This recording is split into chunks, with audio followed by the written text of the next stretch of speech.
Hey, I'm Kevin with AGL, and today we're going to be doing a LiPo comparison video. We've gotten a lot of questions here lately about different LiPos, the brands. You know, we did a video going over the charge C rating and the discharge C rating of LiPos and how you can figure out the best battery pack for your particular airplane. And today we've actually paired with Oak Mountain Hobbies to get us good prices on some of these LiPos that we're going to be testing out. Now these are a 3-cell 2200 milliamp LiPos, all of these except for this Venom here, which is actually a 2100. They didn't have a 22. And what we're going to do is take these LiPos that you can find at most of your local hobby shops. These are the kind of LiPos that are going to come with your Ready to Fly kits from Tower Hobbies and that sort of thing. And we're going to compare the brands on a Turnigy thrust meter that we'll show you in just a minute. What we've done is we took one of the Turnigy thrust meters and we attached a watt meter to it. So as we run this motor up with each particular battery, we can see the watts generated, the milliamps burned, and the amp draw. And what that will also help us to determine is our plateau effect of the battery. You'll have your initial charge, which should be around 12.6. How long is it going to take us to get down to that plateau charge of 11.2 to 11.4? And then how quick we're going to drop off, or are these batteries going to hold their voltage to the very ragged end like the LiPos should. What this test is also going to help us to determine is, with this 2200 milliamp here, if this thing is actually going to be a 2200 milliamp battery, or are we just getting close to that? Is it really a 1300 milliamp branded as a 2200 milliamp? This test should help us determine that, because we're going to be able to see the milliamps burned during this test. We're also going to recharge the batteries so that we can see the exact milliamp that we go in to compare that to the milliamps that were taken out of the battery.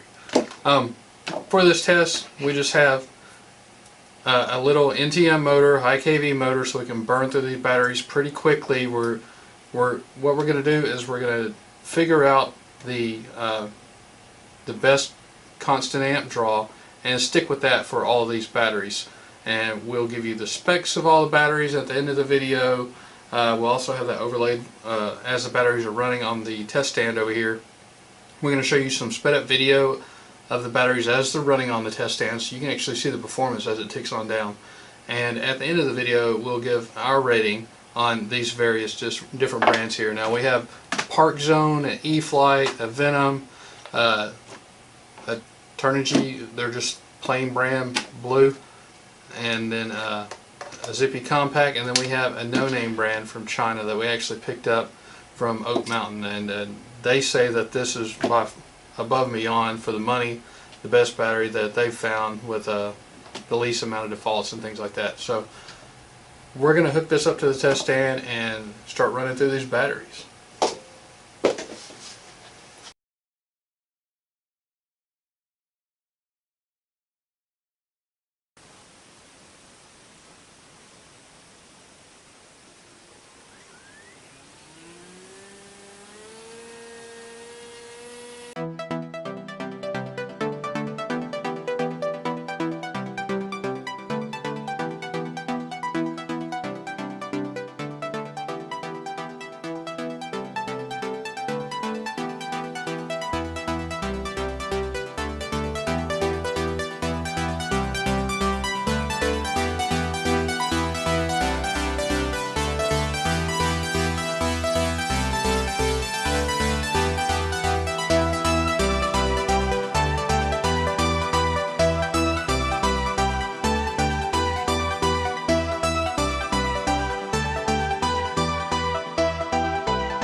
So you saw in the clips that we just had in the video where we ran all the batteries down on our Turnigy test stand.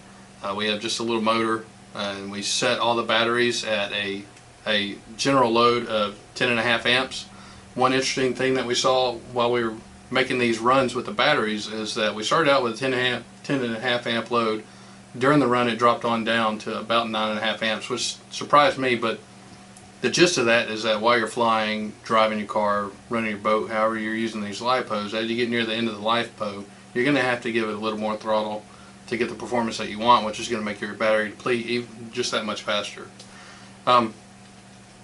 These are all brand new batteries. We charged them up on the Hyperion. This was their very first cycle, so you'll notice that most of these are starting out at 12.56 volts. It's about 95%. They weren't going all the way up to 98 to 100%, which that's because they're brand new. Once you cycle them a couple times, 3 or 4 times, and they should be hitting 98 to 100%. But this is the very first cycle on these batteries. So we ran those up all the way with the Hyperion, and we put them on the test stand, put 10.5 amp load on them, and drew them down under that load to 10.8 volts, and then we stopped the motor. We recorded the resting voltage, which was pretty consistent. It was between 11 to 11.3 volts across the board with the batteries. However, what wasn't consistent is the milliamps that were burned during this test. We found that, you know, a high dollar battery, you may get, you know, the 80% rule, and you burn 1800 milliamps, and then you may not get near that. And the same thing for the cheaper batteries. One of the cheaper batteries, we got 80%. We had 1800 milliamps on the dime. And then the other one, we didn't get half of that. It was, you know, it's very inconsistent, and that kind of goes back to China, which is where most of these batteries are made. There's 3 or 4 different major LiPo manufacturers, and they just rebrand them. Some of our findings here with the Turnigy. This guy here, we burned 1841 milliamps out of this 2200. So this one held up for the value. We got the 80% rule without any problems, and our flight time, or the runtime, was 11 minutes and 15 seconds. So this one did really well. I know that was loud. The Zippy compact over here, disappointing. This one I'm sad with, because we own a lot of these, and we've noticed the voltage sag.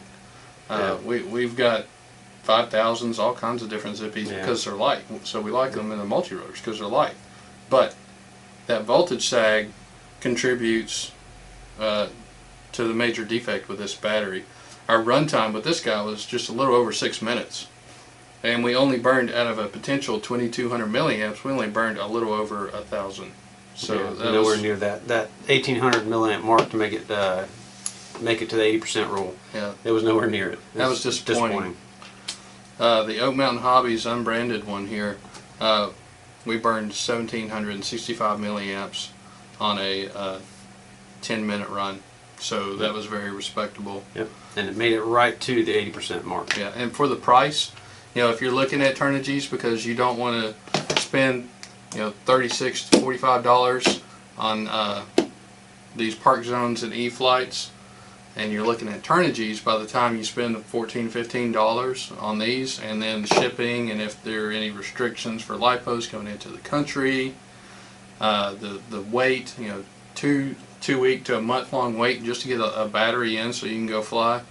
For the money, I mean, you might as well go get these from the hobby shop. They're just as well, a lot better than this one in particular, and for the money, you know, they're right on par. Absolutely. What was disappointing for the money, well, the price tag associated with this park zone here, it's really shiny. We only burned 1450 milliamps out of this guy and got an 8-minute run. So I was really disappointed that that high dollar battery did that poorly. Yeah, it's the most expensive battery. Yeah. In this test at $47, I believe. The best performer was the E-Flight, which we paid a good bit of money for that. It was a $37 battery, and we burned 1887 milliamps out of it and got 11.5 minute runtime on this guy. So that one did really well, and you know, the park zone should have done that well for the money we spent on it.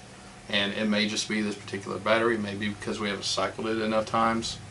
Not 100% sure. You know, it kind of all goes back to quality control, and you know these guys are mass producing all these batteries, where you're bound to find one or two that aren't going to perform the way they're supposed to. The little guy in the bunch, the Venom over here, is a 2100 milliamp. It is in stature the smallest battery as well. We did okay with it. We burned 1236 milliamps and had a runtime of 7.5 minutes. So it's just beat out the compact. But there again, price-wise, I mean, you might as well, if you want to buy a cheaper, lighter battery, instead of ordering this guy from China and paying shipping and all that, you might as well get the $18 battery you can get at the hobby shop. In addition to that, the interesting thing about the Venom, it's a lower C rating than most of the other batteries, but it actually came with accessories with the battery. It comes with several different connectors. It's kind of neat. It's a nice surprise. And price-wise, the Venom wasn't too much more than the Turnigy's, and slightly outperformed that Zippy compact. So that was a nice bonus. It has a neat little plug at the end where you can put your adapter on. It comes with the EC3, some other little NiCad type connector. I'm not 100% sure what that's called, but I should probably know. And then a Dean's or T-style connector, and you just plug it into the end of the battery, and it will work with whatever ESC that you have at that time. Yeah. Another nice thing about the batteries bought at the hobby shop were documentation. The Park Zone, the E-Flight, and the Venom all came with good documentation. And obviously, the Oak Mountain battery, they know exactly what it is, but it's also listed pretty well in these stickers. The 11 volt or 3S 45C battery. So all in all, the testing was really consistent as far as how the batteries behaved under load, and the main thing that really shined was the quality of the batteries. We found, you know, like we've mentioned, these little Zippies, they're cheap, but they're cheap, and they don't measure up to their rated milliamp capacity. There's no way that this is a 2200, and if it is, it's such a poor quality battery that you can't get 2200 or the 80% rule, the 1800 milliamps out of it. A little disappointing, but these three didn't measure up to the 80% rule. These three batteries did, and you've got a lot of good choices. There's nothing wrong with the Turnigy, but like Kevin mentioned, you're going to wait for it. Let's see, what else can we cover with these before we wrap up? I think this was an interesting test. We've never done a test like this, to sit there and just run the battery all the way down, watch how the milliamps drop off, and see the amp change, and the watts generated and all that. And I hope this helps some people make decisions on exactly what they want. You know, we did the battery to help you decide, or we did the video to help you decide what kind of battery you should need for your particular flying style and aircraft. And then we wanted to do this just so you could see price-wise. You know, do you want to spend $35, $40 on a battery that's going to perform just as well as the cheaper battery, or do you want to really cheap out and wait 2 weeks to a month for a battery that's not going to perform near as well as some of the others? So I hope that was helpful a little bit with this test here. One thing about the 80% rule, we keep referring to that. The 80% rule is basically we're going to take a 2200 milliamp battery, and we should be able to burn at least 80% of that battery. And that is true for half of these batteries, but not the other half. And that was surprising. I expected to get a little closer than we came with some of these batteries, especially the Zippy compact. I've got so many of these little guys. I don't plan to buy any more. No. The one thing with the Zippies, if there's any, I guess, light at the end of the tunnel, is when you go up in milliamps, they seem to perform a little bit better. I've also seen that with the Multi-Star, that little 3000 with Multi-Star 10C battery that in no way outperforms a 2200 milliamp, even though it's supposed to be a higher milliamp battery. It just can't. It has too much voltage sag. Yeah. But, well, we hope this was helpful, and we look forward to doing more videos. We're working on a FPV mini quad comparison video now.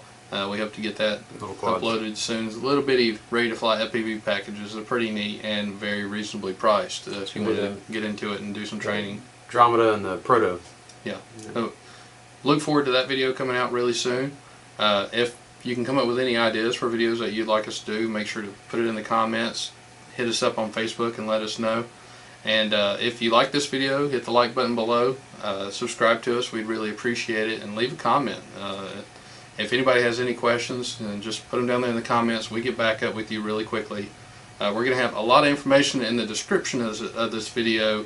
All the specs for the batteries and the prices, all that kind of stuff, and where we bought the batteries from. And if you have any questions, just put them down there. But we really appreciate you checking us out and continuing to watch us and helping us build our channel. And thanks for stopping by.